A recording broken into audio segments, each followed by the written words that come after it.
You are listening to SDO Isabela Radio-Based Instruction. Learning never stops in Math Eskwela, your school on air. Your partner in achieving fun learning experiences. Let's listen, enjoy, and have fun in learning mathematics. Stay tuned.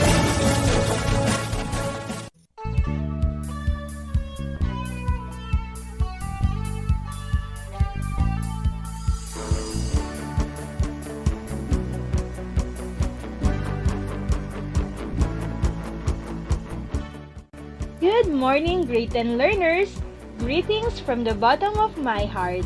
Another day of exciting and fun-filled learning will be again witnessed here in School on the Air for Math Eskwela.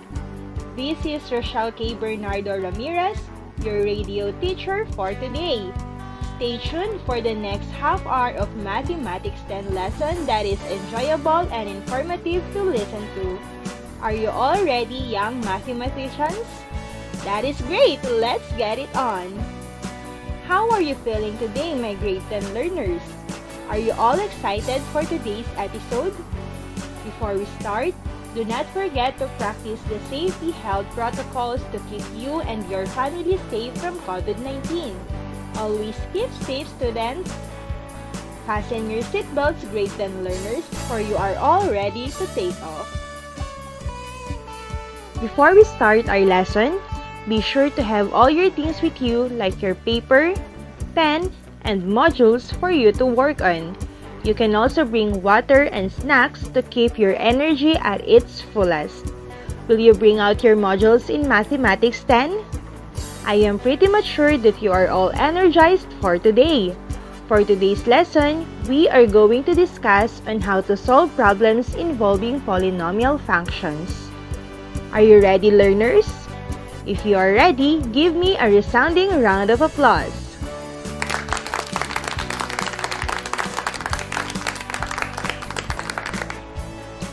Before we start our lesson, be sure to have all your things with you like your paper, pen, and modules for you to work on.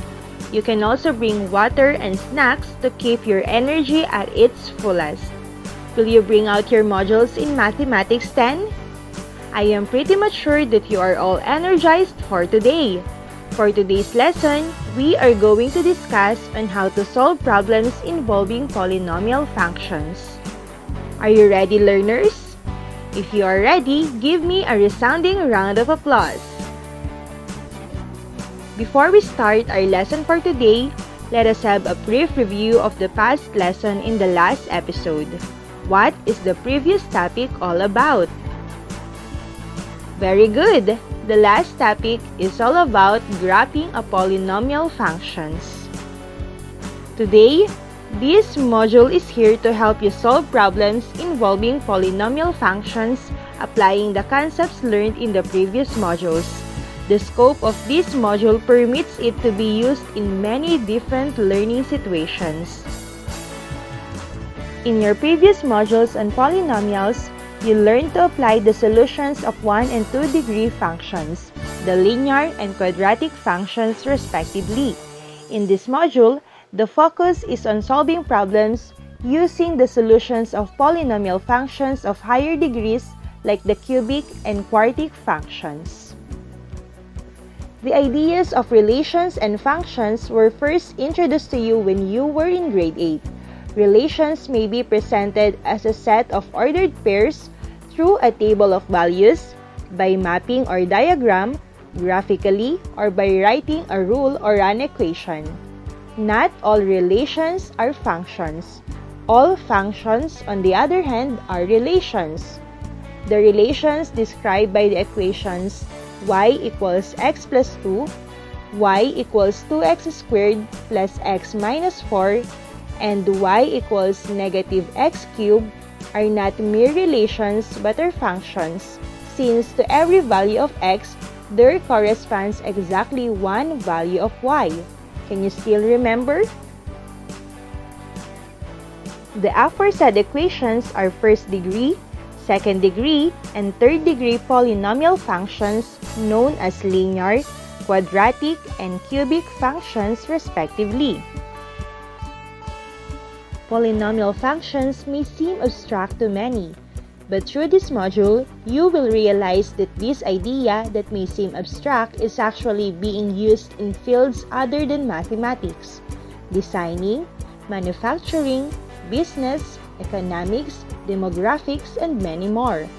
Your prior knowledge on the different formulas in geometry, evaluation of functions, and operations with functions will help you go a long way. Refer to your module on page 4. Study each illustration. Figure 1 is a square with side 4 units long, and Figure 2 is a square. Figure 1 will be made into a box by folding it along the dotted lines. What is the perimeter of the square in Figure 1? What is the area of the square in Figure 1? What is the volume of the resulting box in Figure 2?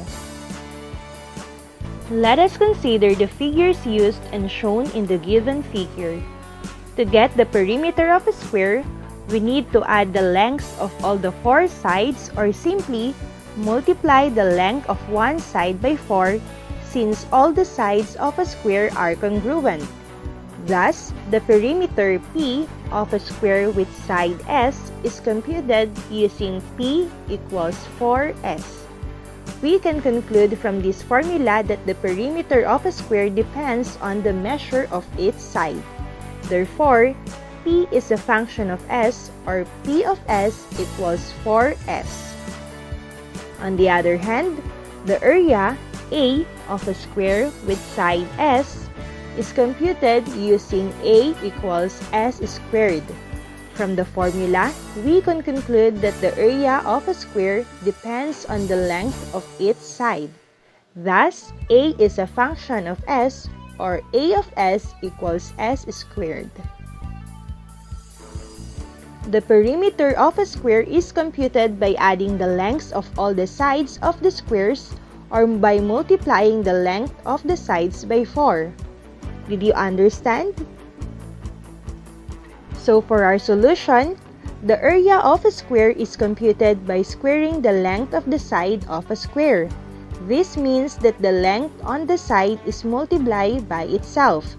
By the formula S squared, the area will be 4 squared, or 4 times 4, and the final answer is 16 square units.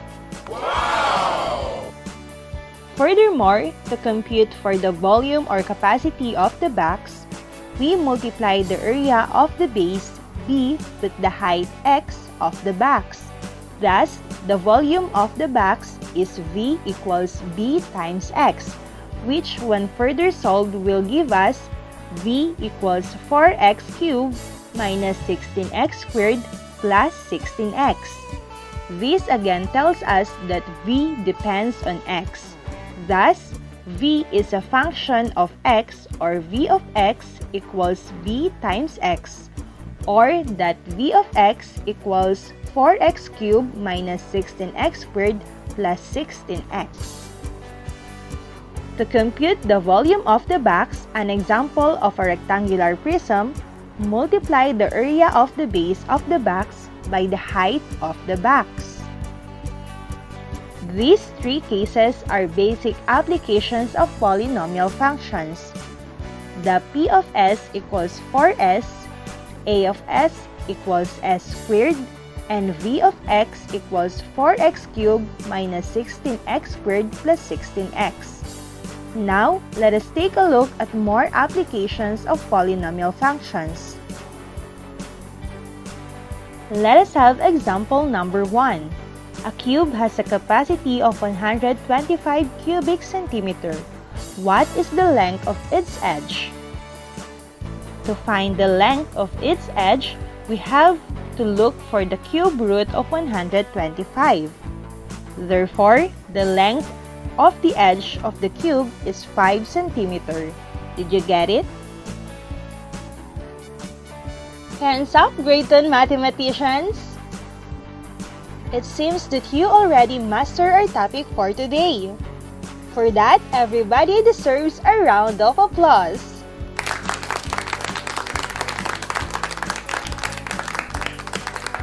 For questions and other concern, just contact your subject teachers who are very willing to entertain all of your questions. Yay! We did it! Now let us proceed to example number 3. A demographer predicts that the population P of a town T years from now can be modeled by the function P of T equals 6T raised to 4 minus 5T raised to 3 plus 200T plus 12,000. What will the population of the town be 2 years from now? For the solution, the given function that modeled the population of the town shall be evaluated at t equals 2. Follow the steps. The given function is p of t equals 6t raised to 4 minus pt cubed plus 200t plus 12,000. We have to evaluate p of t when t is equal to 2. So, p of 2 equals 6 times 2 times 4 minus 5 times 2 times 3 plus 200 times 2 plus 12,000. P of 2 is equal to 6 times 16 minus 5 times 8 plus 200 times 2 plus 12,000. Simplify, P of 2 is equal to 96 minus 40 plus 400 plus 12,000. P of 2 now is equal to 12,456. Therefore, in 2 years, the town will be having a population of 12,456 people. Did you get the same answer? Now, it's your time to shine. Are you ready for the activity? I want you to get your pen and paper so that you can solve the following problems. For problem number 1, the area of a rotunda is 21.98 square feet. What is the length of its diameter? For problem number 2, find the volume of a Rubik's Cube if one of its sides measure x plus 4 millimeters. For the third one, a farmer has a poultry farm whose area is expressed by the polynomial function x equals 8x squared plus 97x plus 12 square meters. What is the actual land area of the poultry farm if x is equal to 3 meters? And for the last one, Annie went to the grocery and bought items which cost c of x equals 5x raised to 4 plus 2x raised to 3 plus 4x plus 18 pesos. If x is 4 pesos, how much did Annie pay? You can now answer the problems.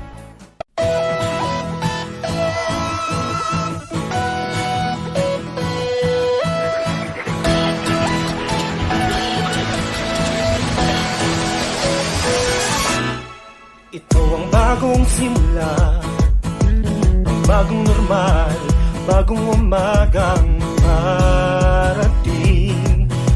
Ito ang tamang panahon upang maghanda sa bagong hamong haharapin. Hindi magbabago ang hanap mong pusong tumulong at ituloy ang ating misyon. Dahil anuman ang sitwasyon, tuloy ang edukasyon. Walang maiiwan, lahat ay aahon.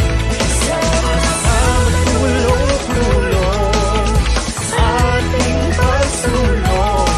Anuman ang sitwasyon, tuloy ang edukasyon. Tuloy, tuloy, tuloy. Tuloy ang edukasyon. Pilipinas sa gitna ng pandemya, tayo ay magsama-sama kapatid. Kababayan, dapat kang makialam. Halina at tulungan ang ating paaralan. Ipagpatuloy lang natin ang ating sinimulan. At sa bawat paghapang, bakit sa pangarap mong hagdan, ipalaganap ang pag-ibig at gintong kaalaman. Kahit sarado ang pinto, huwag tayong huminto, dahil ang edukasyon ay higit pa sa ginto. Katulong ang bawat isa at pamahalaan, ang lahat ng ito ay malalampas ang taas. Yung kung haharapin ang realidad, ating isigaw, sulong edukalidad. Sulong edukalidad. Bago ang hanap ng pusong tumulong at ituloy ang ating misyon. Dahil anuman ang sitwasyon, tuloy ang edukasyon. Walang maiiwan, lahat ay aahon. Sama-sama tulong-tulong sa ating pagsulong. Anuman ang sitwasyon, tuloy ang edukasyon. Dahil anuman ang sitwasyon, tuloy ang tuloy. Walang maiiwan, lahat ay aahon. Sama-sama tulong-tulong sa ating pagsulong. Anuman ang sitwasyon. Now that you know some of the many fields where polynomial functions are used, make a written reflection as to why you think polynomials are useful. Your thoughts must revolve around the theme, polynomial, very vital. Cite concrete examples or circumstances to back up your ideas. Your concise, straight to the point, and substantial essay must be composed of 4 to 7 sentences only.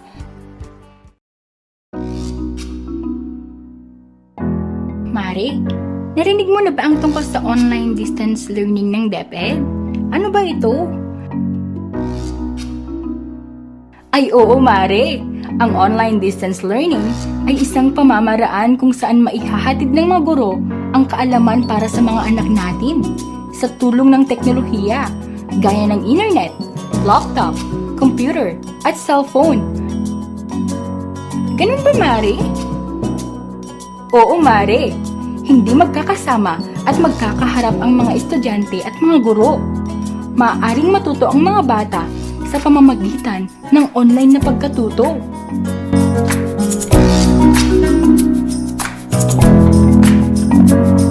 Isang mensahe mula sa kagawaran ng edukasyon at ng himpilang ito.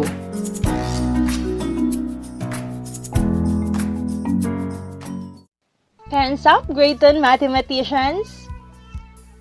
It seems that you already mastered our topic for today. For that, everybody deserves a round of applause. For questions and other concern, just contact your subject teachers who are very willing to entertain all of your questions. Yay! We did it! It has been a very productive day for all of us, my dear grade 10 mathematicians. You know, my dear learners, an end signals a new beginning. I may bid goodbye for now, but I know that you are again eager in waiting for the next episode. That ends our episode for today.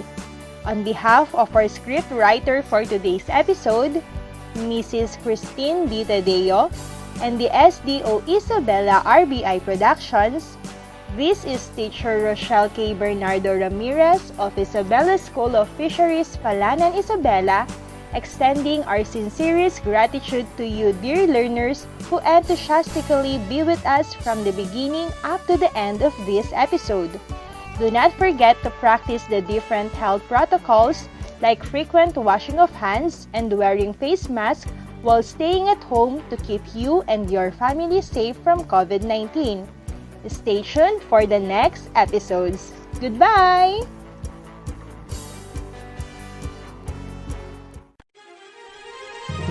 Patuloy ang edukasyon para sa ating henerasyon. Sa daan ng pagkatuto ay walang may iwan. Kaya halina sa Radyo Eskwela!